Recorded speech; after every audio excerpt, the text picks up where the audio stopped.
Good afternoon, everybody. Welcome to Break the Silence, where real conversations lead to real healing. Today, we're joined by our special guest, Kristin Anderson. She is the clinical director and mental health therapist at Family Options Providers. We're excited to talk about mental health, awareness, and support in our community. Kristen, welcome to the show. Thank you for having me. Thank you for having me. Before you start talking, I just want to get over a little bit with what we're doing. A couple of weeks ago, we had Rodney Soul come in from the Day Report Center, and he had spoke a little bit about mental health. Through that, we were just introducing a new show that we were going to do, which is called Break the Silence. It's really about mental health. We'll try to do it once a month, but it's really something that we need to bring to the forefront, mental health. And who better to have it than the clinical director and mental health therapist from Family Options to do that. So, all right, thank you. Thanks for being here. I am, as you said, the director at Family Options Providers, and I also am a mental health therapist, and I will see people there as well. And I've been doing therapy over 7 years, and at different places. And so, as a mental health therapist, I have been, able to see and have sensitivity towards people's behavior and things that they do. So it's helped me. Being a therapist has helped me to be acceptable of others and to give people grace when I may not have done that before. I'm the mother of 5 sons, and something that is dear to me specifically is working with young men, because young men do not feel as if they can express their emotions the same way that a woman or a young girl can. So I'm glad to be here. If you have any other questions for me. No, I think one of the things we were just getting at as far as with mental health, when you said stigmas, right? I think that's what Paige and Chesney as well, they're joining us as well. I thank them for being here. I think Paige had mentioned it a couple, when she was on with the show about, the stigmas that they have, especially me being older, not really even knowing, about mental health at that age, because of me, just the problems that, occurred in our community. But it's like, where do we go to, deal with that? Just go to your room and it's not, it's not always going to work. And that's why, having places where like Family Options and other places as well is really great. That's something we need. So you said you've been there 7 years, right? So tell me just a little bit about, mental health. In your past, like mental health, not you per se, but your thoughts of it. Or even knowing. Well, like I said before, just the experiences of talking to other people and getting their perspective on things has helped me to grow as a therapist, and also has helped me to research things, look things up. And it also allowed me the opportunity to give people grace in not understanding why people may do the things that they do. Like you said, the stigma, especially with brown people, is that, you're fine, you're lazy. If you don't feel like getting up, you may be suffering with depression. You're not getting up and doing anything. So I'm going to tap your butt and put you in timeout because you're just not motivated. And so, so for brown people, we have, attempted to resolve our issues within the household. Or if you couldn't go to a parent, you may go to a pastor. And that was pretty much the extent of it coming up. You didn't hear about people going and seeking out a counselor. You didn't hear about people actually being diagnosed with mental health issues. Right. You didn't hear about that because that wasn't something that we, looked into or exposed ourselves to. So things have changed now. And so I think a statistic that I saw, 1 in 3, there's like 33% of, and I'll say brown people, right, that do not seek therapy and do not seek a psychiatrist or psychologist to diagnose them or give them medication because of the stigma. And one of the stigmas, of course, is I'm not going to go to a therapist who can't identify with me. Why would I come and talk to you about my issues if you can't identify with me, if you can't identify or relate to my struggle or what I'm going through? So like you said, a lot of times we just keep it in house. We don't talk about it. Right. And that's the thing. I think that's where the problem starts is, kind of keeping it inside with people that, they may love you. Mm-hmm. They may care for you, but they don't know how to deal with these things, these mental issues. So the biggest thing you said was, something about a psychologist or a psychologist, right? Who will do the evaluation to figure out if you do need help or not. I mean, that's the whole thing. I mean, we joked about it, I think, before, but I mean, that's nothing wrong with going to McDonald's to get some food, but you can't go down there and get advice. I mean, I'm not trying to be funny. It's just not going to happen. You could if you want to, but I don't know if it'll be clinical and, professional advice. I just think it'll be something that maybe somebody thought in their head, and that's not the case. I mean, with therapists, they have a background, from mental health. And so they can, kind of, and you do, have some things, you have some triggers and things like that, you have to watch as well. I too, worked for Family Options for a while. And so I knew that, but one of the days that I really felt bad was, to me, it was a guy. I wasn't seeing him then, but I think he suffered from depression. And he said, while it's sunny outside, it's dark to him inside. You know what I mean? It's really nothing. What'd you say? To go off of that, like, when it comes to like young men, how you were saying, like, what are some signs that they may be struggling, even if they are trying to present as like, oh, everything's fine? Like, what can you kind of look for? I think it's different. I think it's broad across the board for everybody. Like anybody that's dealing with depression, you may see them withdraw, keep to themselves, isolate themselves. You may see them, sleep all the time.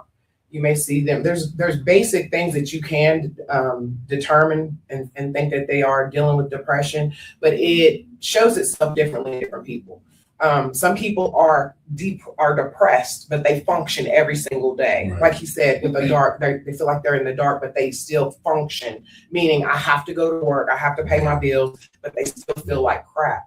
So I think a lot of it is just having if they're able to self-reflect and look at, the negative thinking that they may have, or not having the energy that they need just to complete, a day, wanting to sleep all the time, just not feeling good about themselves, or just being unhappy, even when they have nothing to be unhappy about. And if you're not dealing with depression, you can't relate to that. So you're like, why are you so sad? Why are you so down? Like, what is wrong with you? You're blessed. You have so many things. And so other people may not be able to sympathize with them. So there's a basic, there are basic signs and symptoms that you may see, but they, I think, reflect differently in different people. Yeah, because she said that, I'm glad you said that, Paige, because when he did come to me and say that, I'm just like, but he just said it's just, that's how he's made up, and he'll have to get through it. But he was sitting in Family Options, so he was actually, help. That was the help he was getting. Was definitely, getting the mental health he needed as far as with the therapist and talking about it and things. So I think that's one of the things, is getting it out to someone that you need help. I mean, is that what you start to see? Because I think a lot of times people probably scared. I mean, sometimes go, not only Family Options, any counseling place, because you don't really know what it is. Right. You have heightened anxiety. Some people have heightened anxiety because it's a new thing, and it's like, oh my gosh, they're gonna think this about me or think that about me. So they don't want to push to go there and get that help, and they try to take that weight on their own. But something that I think, when I said earlier that was close to my heart, was dealing with young men, because I have sons, right. And I have observed how they handle stress or how they've handled pressure. I've observed that. And so I realized that as a society, we don't let our young boys cry. Right. We don't encourage them to express their emotions. They fall down on the ground. We tell them, get up, you all right, don't you cry, dust your knees off. Little girl falls down and she gets babied and pat on and she's allowed to express her emotions. So from a young age, our young men are taught to hold their emotions in. So then as they grow and life stuff happens, they don't really know how to process how they feel about things. So sometimes it may show itself in anger. You hear people say, oh, you need anger management. It may show in anger. It may show in other ways. But I think that it's important. And this is something that I used to tell my boys all the time. Jesus wept. In the Bible, Jesus wept. Right.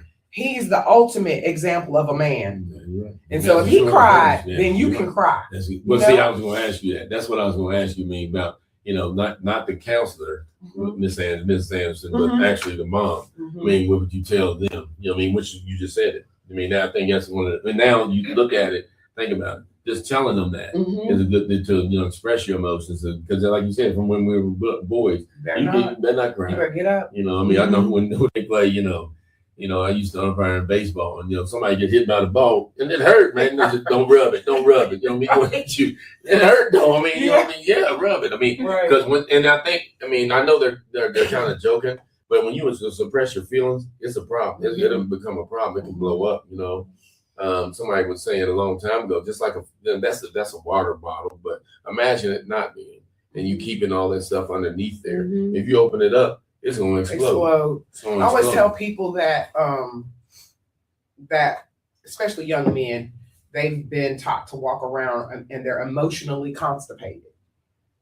Okay. So being emotionally constipated, if you think about being constipated in other sense, Right, you have to have a laxative. You need to get something to get it moving, right? Yes. And so going to therapy and talking about your issues and finding somebody, even writing your thoughts down, that's like a laxative to help with that emotional constipation. And sometimes it takes that. Sometimes it takes something graphic in order to see that, right? I mean, but here's the thing though. I'm still guarded though. You know what I mean? When I come down, I don't know you. You know what I mean? You don't know me. Plus, guess what? Around here is different, and I think that's a lot when you say about brown people or maybe some another race or anything. I think a lot of times is we're so afraid for somebody to know, hey, they was over there. They was over there by Scrubbies, which is where Family Options is, but it's not Scrubbies anymore. But I'm just saying they were over there. Or whatever. There's confidentiality that all therapists have to uphold to, right? And it's just severe consequences when they don't uphold to that.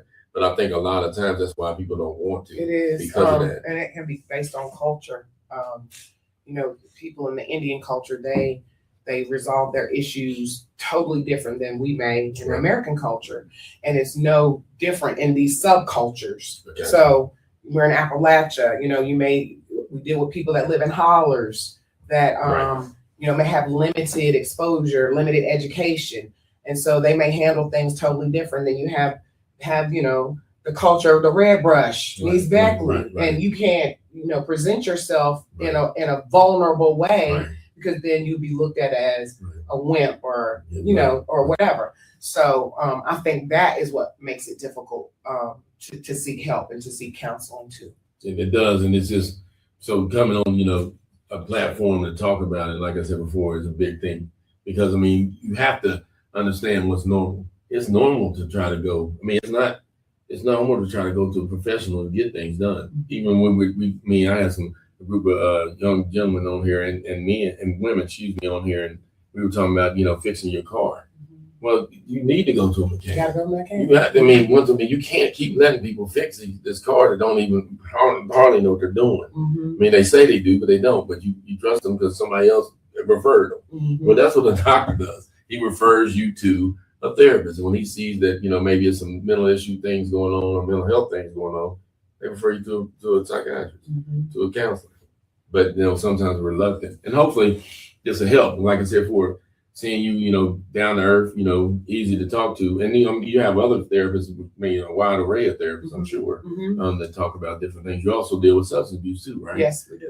As well, which is another hot button topic when it comes to, definitely what we see now.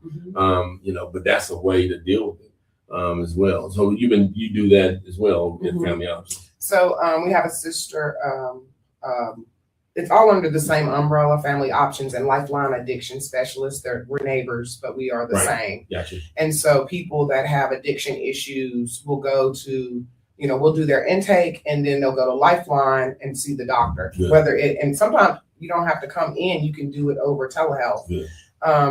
And then they will prescribe you Suboxone. And of course, the requirement is if you are prescribed Suboxone by the state of West Virginia, you are required to have so many sessions of counseling.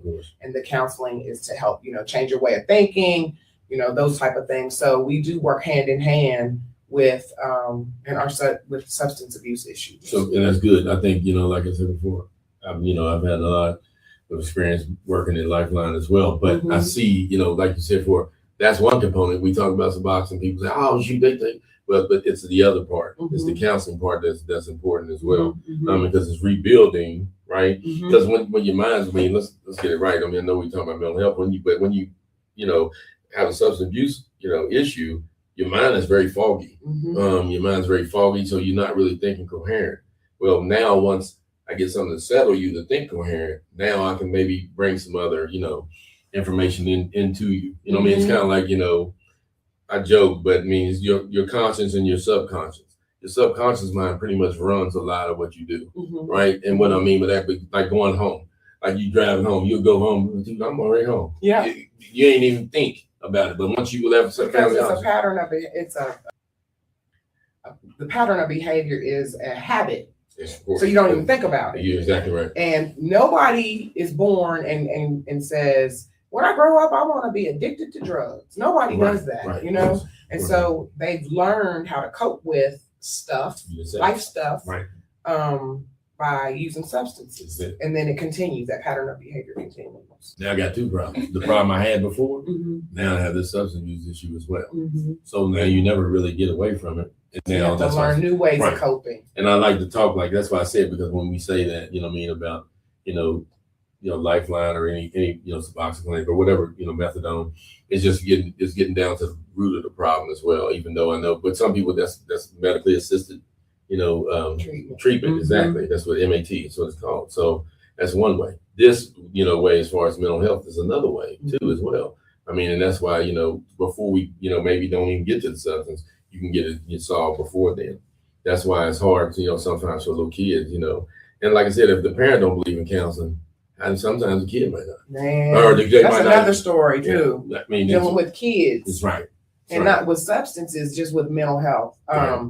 And this is me, and I'm entitled to my opinion. But I believe that a lot of times parents want to push medicine on their kids, and they want them to have a diagnosis so that they can have an explanation as to why their behavior is the way it is. Now, some kids need it, right, but a lot of times it is consistency and structured parenting. Of course, it is. It is. I mean, there's nothing wrong with being honest if you feel that way. Oh, I feel that way. Well, see, because because here's the thing. It's like, but what you said it's the same sort of thing as far as like, with having something in place. There's no such thing as, and I don't care what it is, there's no such thing as a miracle drugs. No, there's none. And it can help with the process of whatever it's dealing with, but it also takes other things in order to do it. So it's not going to be just that, right? I mean, and that's why, like you said before, sometimes people do. But I think that's their way of throwing their hands up, because guess what? It's hard to look in the mirror and think, if it's my daughter, she going off the rails, you know what I'm saying? I'm going to look inwardly and say, well, dang, I done failed her. You know what I mean? So now I need something. Throw anything at her, not literally, but throw anything at her to help her, in the time, because I don't know what to do. But guess what? I need counseling. Yeah. And she do too. Yeah. And that's just the way, that's not the only thing. What do you say? So like nowadays, how can I say it?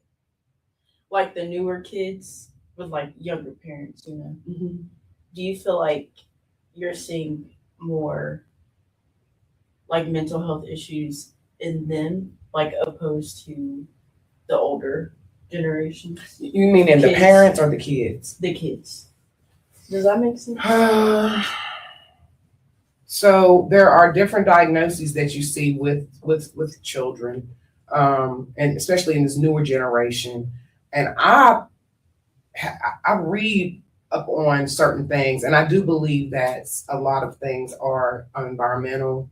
The food that we eat, it affects everything in your body and your mind, and so because we're in this fast-paced, fast food kind of, the generation of parents now are I would say totally more advanced technologically than before my time too, but the kids I think are subjected to more sugar, there's more things in the food that they eat, and environmental things that I think affect them having more of, I guess, a mental health diagnosis, and that it's more it's out there now. People are saying, hey, go get an assessment, go talk to a doctor. Like, so I would say now that issue is more exposed. So it seems as if more kids now have those issues than they did before, if that makes sense. Right, it does.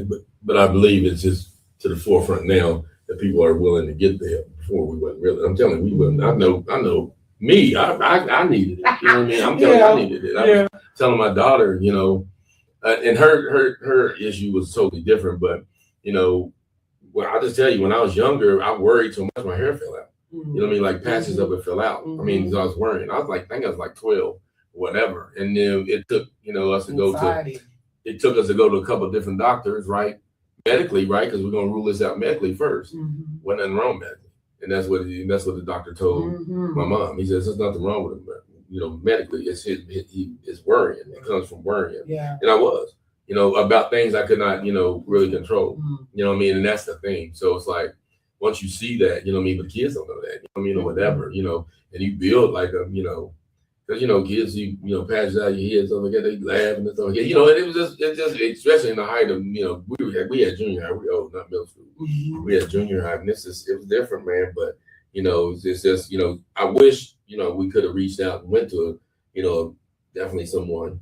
But definitely mental health, and I don't blame my parents. I'm not on here to bash them or nothing like that either. But because they don't know, if you don't just real quick, my parents never. I know we're just about mental health, but my parents never talked to us about credit. You know why? Right. Because they didn't know nothing about it. So I'm not throwing any money. They didn't know nothing about it. So how can they talk to you about credit? It's one of those things. So that's one reason why we try to do this, to bring, awareness to other people who may not know, right? I mean, and may, I don't want anyone to fall into that and have their hair fall out. I'm just telling you. Yeah.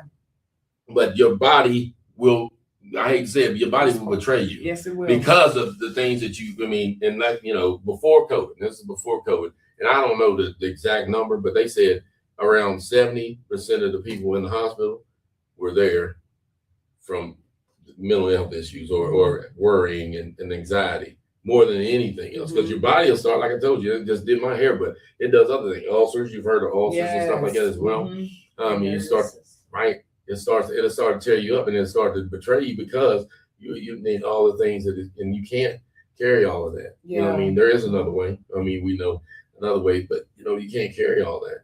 But the therapeutic way, right, is through mental health, and that's that's what we talk about. That's why when you say that, you say about younger kids, but it is a different way that we counsel them. And a lot of times, not getting into it, but a lot of times it is the environment. Yeah, it is. Kid. It is, right? Yes. And that's tough, to hear, because we can't actually, of course you got CPS and things like that, and it can get there. Don't get me wrong, you can get there. Let's get that right. I think a lot of times that when we talk about stigmas, right, or misconceptions of why they don't go, that's a lot of the reason. We know what's going on in the house, right? You know what I mean? But if I talk to you and you slip, but we got our story straight, but alone, we might have them straight. Right. You know what I mean? And that's the thing. But imagine carrying that to know, I'm going to betray my mom, I'm going to betray my dad by telling them the truth, actually. Yeah. I don't think it is, I don't think we understand. And I don't know every case is like that, but I know some of them are. Yeah. I know some of them. We are, and right off the bat, I know you tell them you're a mandated reporter too as well. You know what I mean? But you know what will happen? I don't see her no more. You don't see me no more. You know what I mean? You just don't come no more, right? What you tell them in there? What you say? That she asked me this or whatever. But it's tough on a kid. Yeah. I bet. I can only imagine. It'd be tough on a kid, those things. But tell me a little bit about your transition. Go like before, like this. You said 7 years you've been mental health, but before that. So, sometimes certain things. I always say this field that I'm in chose me, and I didn't necessarily choose this field. It was like once I started in this field, it was like I couldn't get out of it. And I'm not saying that I tried really hard, but when you look for other avenues, and it's like, well, I have experience in this, I have experience in that. So when the next job comes along, it's in the same field. Whenever I first started, I was working with intellectually delayed individuals. Okay. I think before they were calling it MRDD. Now I think it's IDD, right? Right. And so, and I did that for a while, and I was doing behavior interventions and writing behavior plans and things like that to help with, self-interest behaviors or any type of behavior that they were exhibiting. And even then, some of the people that I work with then, even they were on psychotropic medications. They were even on certain medications to help with anxiety because of a lack of knowing how to express their emotion. They might smack themselves. Somebody may be nonverbal and have pain somewhere, and they might hit themselves to cause pain here to take the focus off the pain over here. Right. So I learned a little bit about that, and it just seemed like I continued doing that.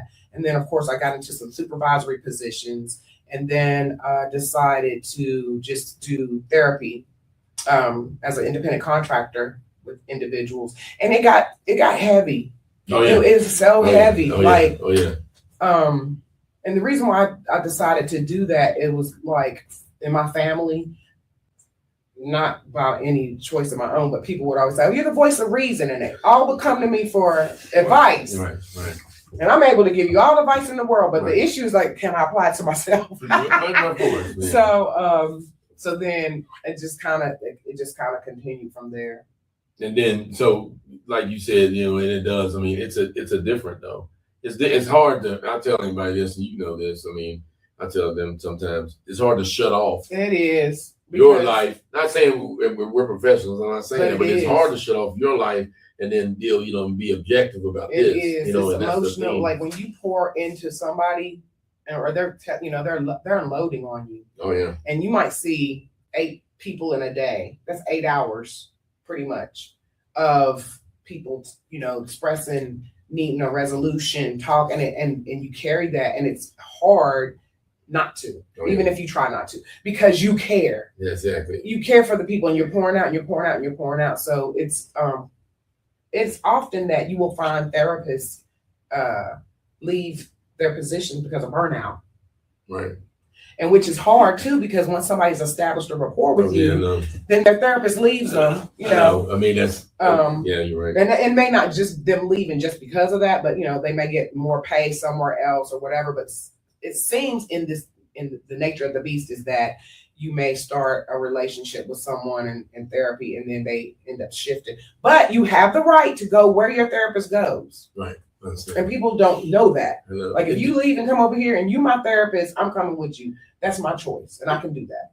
and you're right, but there is an end, and I just don't know that. You know what I mean? And I think that's the only thing I would say that kind of, I ain't gonna say worries me, but there is an end to therapy. I just how they speak about you're supposed to talk about your exit the first day. It pays. Listen, we're gonna meet together, but at the end there's gonna be an ending to this because it can be kind of intertwined as being like a like a friendship, but it's really not though. You know what I mean? I'm not trying to be funny. It's really not. I'm there to help you. You That's mean what I'm there to do. And into that particular therapist or into Therapy. therapy? No, well, I think it's the end of therapy. Yes, therapy is not forever. It's Some not. people have been in therapy And I know for that. years, And I know but that. I tell people that too, Dawn, because It's not. the therapist is supposed to give you the tools that you need to function. They give you the tools that you need, and you're supposed to utilize those tools. The therapist does not, and it happens, but the therapist is not supposed to be your constant crutch and your go-to every, No. You get the tools you need, and then you go live life. Exactly. And So you it's can't just- necessarily just expect your therapist to be there 24/7 for the next 10 years. That's not the point of therapy. And it's not. I mean, but and I think it's the beauty in therapy too. Because some people they may not want it that long, and they end up extending enough to get the things they need to get.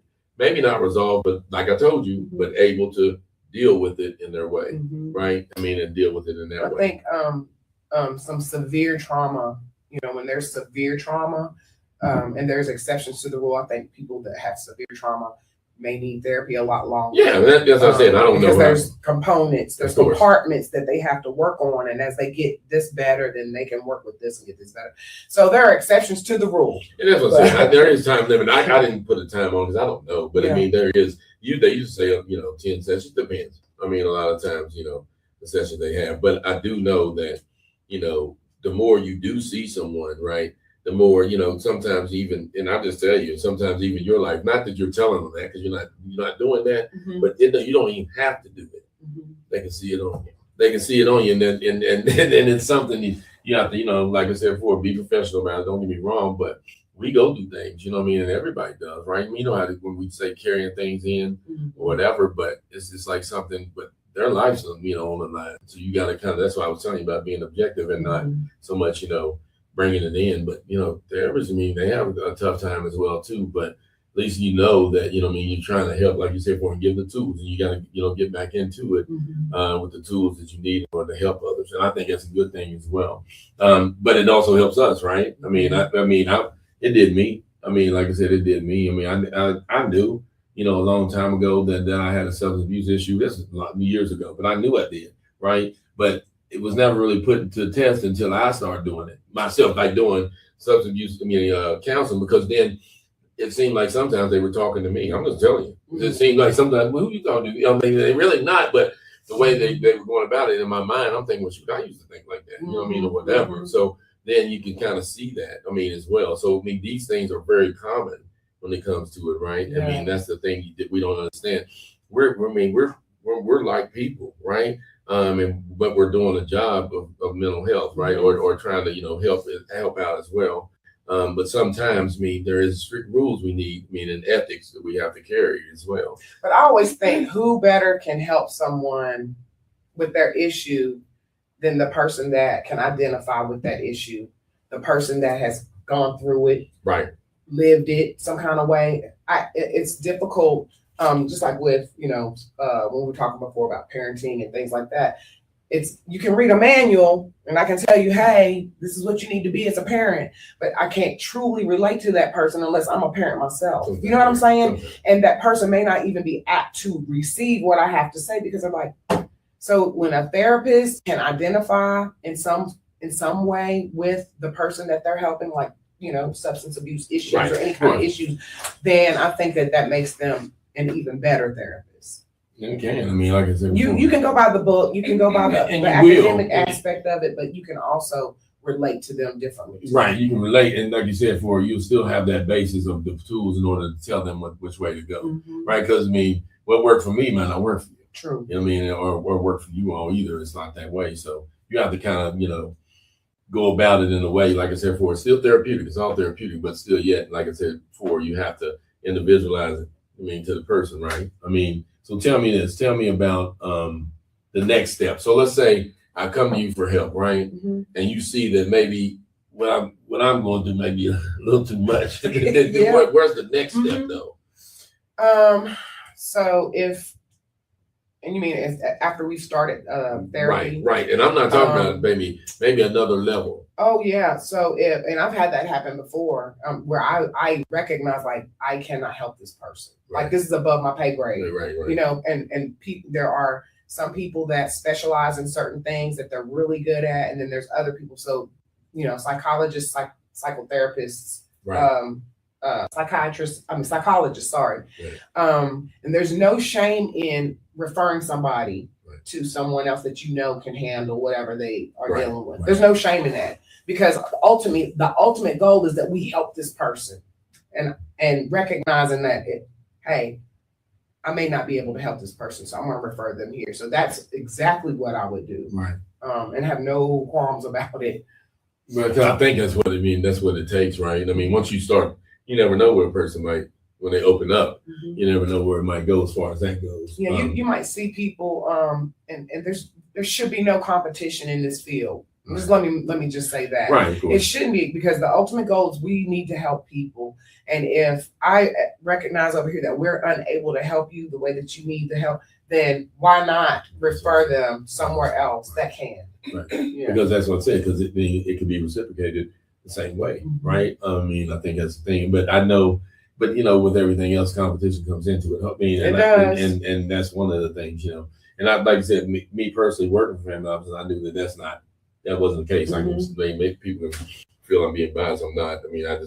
I experienced it. Yeah, I've talked to a few of your former people. They love you, Don. They're like, where'd Don go? We want Don. We want Don. No, I'll tell you the truth. I'll tell you the truth. A lot of it, when you say burnout, it wasn't a burnout, but it is hard when you, like I said, because I don't know, for me personally, if I see you I know you might not feel you're at your best, but better than what you've told me before, but you're still not feeling it. Because I think that's the thing when we talk about setting goals, right?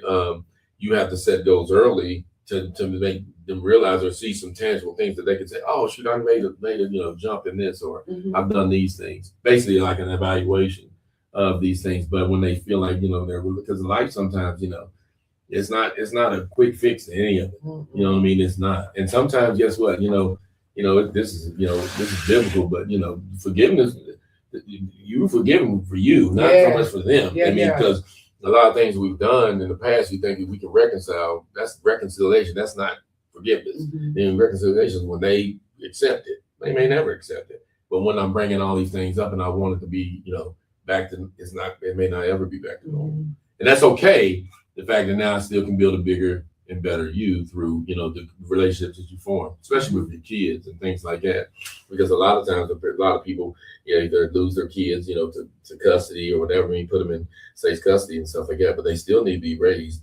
It'll be 18, you'll be there for them and ready to help them as well. Yeah. So a lot of it. So you do all, not so much dealing with CPS per se, but you do deal with, definitely help with like domestic violence and things of that nature too, as well. And then also now I think you all do, DUI. Yes, right? Yes, we do. We do have DUI classes. There's a process to enrolling in our DUI program, but you can give us a call and we can get you set up. I think it's like depending on what level you are, 6 to 8 weeks. Okay. You can do the class remote on your phone or on the Zoom, right? And get it out the way. That way you'll be on. Now you teach that as well? No. Okay, you don't teach it. I didn't know. No. I didn't know, but because I know, like I said before, I know several other places that done it as well. I think you've been doing it for maybe a year or so, maybe. What DUI? Yeah. I think it's been doing it longer than that. That probably a little bit longer. That's good. I think right. I think it's good. Like I said, all those things, but like you said, for even that, right? Even that, I'm sure, because I've never been through class, but even that. I guess we'd be talking a little bit about, opening up about some of that. Because, like you said. Yeah, because you're required to do counseling, too. See, that's a good thing. Driving under the influence. Okay. Just making sure. Yeah. Driving intoxicated or any kind of infraction that the DMV may take. So they do link it into counseling as well. Now. That's great. Yeah. I think that's a good thing, too. Getting down to the bottom of it. I always say, I say this, it's not so much a DUI thing, but drinking was different, man, when I was younger. It really was. It was more acceptable, right? Even to drive. Not me, but, I just remember that. And I never knew the effects of it until I got a little bit older. Yeah. I didn't know that. I never heard of cirrhosis. I never heard of that. Yeah. You know what I mean? I never heard it in this, but I do believe that, I'm just saying some of my aunts and uncles, they turned to that because they did, instead of counseling. So that's why I said that in my mind, if I come over here and people think, listen, I'd rather do it this way than that way. Yeah. That way gonna get you to the grave. I'm telling you. I don't know when. I can't tell you. But you think about it, like you said, you were younger, and we've all done things when we were younger that we just didn't have any clue about, the future and what it would look like. But when you have lived through stuff, you have gained wisdom and knowledge about those certain situations. Now you make a choice. Right. Because you got information. Of course. You make a choice, you make a decision. It's like, I'm not doing this because da. And I think that's also that's something that's helpful in counseling when people make a conscious decision to do something different. Right. And utilizing the tools given, like with substances or whatever, like I choose to do it this way this time instead of that way. Same thing with, any kind of life stuff that we go through. As you get older, you learn things, you gain wisdom and knowledge about it, and then you make a different choice. Right. Yeah. Right. And I think this is where we can go. Even with Break the Sounds, this is where we can go with it as far as, because we're going all around like we did that day, but now we're getting down to, meeting the professionals, right? And definitely bringing you back and bringing others back that can kind of focus on, a topic, right? Could be stress or, something like that as well. But it's not only my thoughts. It's, the thoughts of, everyone, whoever, what they think they may need, right? At the time that one of your therapists came on, it was about gambling because I think that's, a problem as well. I think it really is. Why do I see it? Because I can see it with my own eyes. Yeah. It's like, and I think, tackling it is a different, way of doing it by getting it out and saying, listen, there's help for that. You can go see them, because people probably don't even know that, because they thinking, it's socially acceptable, that means I don't have a problem. That don't mean you don't That's have, right, look at your right. bank account. Yeah. That doesn't mean you don't have Yeah. a problem. You have a problem, and that's the thing. But, all we ever do is just, kind of associated with substance. As long as we ain't taking, okay, do you think it's only that? There's a lot of other addictions out there too. Yeah. And that's why I said, so, I mean, Yes. and you handle a wide array of them there at Family Options, which is a good thing. And I'm sure that, like I said, there's others around as well too. But I mean, like I said before, I'm just glad you came to talk about this at a moment's notice. We had talked about it before, but you're really just getting it, underground and doing the things we need to do. And that's what we're trying to do here. Like I said, break the silence. I mean, like I said before, could be once a month. If we need to do it more, that's fine. Like I said before, there's really no set thing. It's just the fact that I know mental health is a big thing for everyone, and they really need it. I mean, for us, to deal with these things as well, especially high school kids, or definitely people. Well, I guess when you make that jump, I think it's a big thing. We talked about it, Paige, before about making the jump from elementary to middle school, from middle school to high school, right? And then from high school to college, or maybe a job. I mean, I think a lot of them, it hits you in the face, right? You had five children. You got 5 children. Think about it. Even there, and they all kind of stepped up. So, but still, you can't. It ain't in the playbook to say, okay, this one. It's not. I mean, it's not. It's different. You know what I mean? And you know that. What is like now? They tell me stories about things that they like. I didn't know some of the stuff they were going through at the time they were going through it. But now that they're grown and they feel like it's a little bit more secure in themselves or safe to tell me because they know I'll go off. They tell me things that they had to endure, how they felt about things at school. And it breaks my heart, but they made it okay. They're okay. Right. But, and I guess that's common with young kids transitioning from one class to the next. It's a lot of anxiety. I know I had it, Right. So they're just now telling me stuff. I'm like, what? Why'd you tell me? I think, but dealing with it, dealing with it and speaking out and having somewhere to talk to you. And maybe you did. Maybe they did say a little bit, during that time, or they wouldn't have spoke to somebody because you said don't keep it in. And that's what I'm saying. You don't need to keep this stuff in. You know what I mean? And it's a safe landing spot for everyone. I'm just saying it may not be. I mean, sometimes this isn't knocking trying to get people and kids taken out of their home. I'm not saying that. But we got to get better as adults too. I mean, regardless, we got to understand that we got to protect these kids. That's what Child Protective Services is. That's what I know people don't like them. I get all that too. But their main objective is to take care of the kids. Child Protective Services. That's what they are. That's what they're there to do. And I'm not saying they don't care about adults. They do. But but a lot of times they got who's to speak for a kid that can't speak. Right. Who's going to speak for that person? Right. For that one. They're not. That's the thing. So, but the more help we can get, the better. Right. And if you see that your kid may be needing some help, I would say, last thing I would say, we do a lot of, we see a lot about school shootings and things of that nature and stuff, which is terrible, right? Yeah. But one of the things I start to see is the fact that even a lot of them receive mental health, and that's the thing. So watch, get in your kid's life and watch them. And make sure they're doing, or emotionally stable. Yeah. Because it's a lot of different things, twists and turns in life, and we know that. And let's get out there and do it. Maybe, like I said, we do something on that. If you know of anyone, like I said before, want to come on, like I said, to break the silence, we'd love to have them. Yeah. Love to have you back. Like I said before, I appreciate it. I know, like I said before, we'll get you back for a collective conversation and we'll dig into your own personal stuff, right? Too. Y'all want to get personal? No, you got 5 kids. She said five big boys. Kids, five boys is the key word. 5 big boys. Not little either. So that's another thing. So it's like, man, oh man, But it's a great thing. It was great to have you, like I said before, and like I said, if you know any other mental health topics you'd like to speak about, awareness, support, please shoot them to our comments, please. And like I said before, and like I said again, thank you all for joining us, and we'll do it again possibly next month or even next week. Thank you for having me.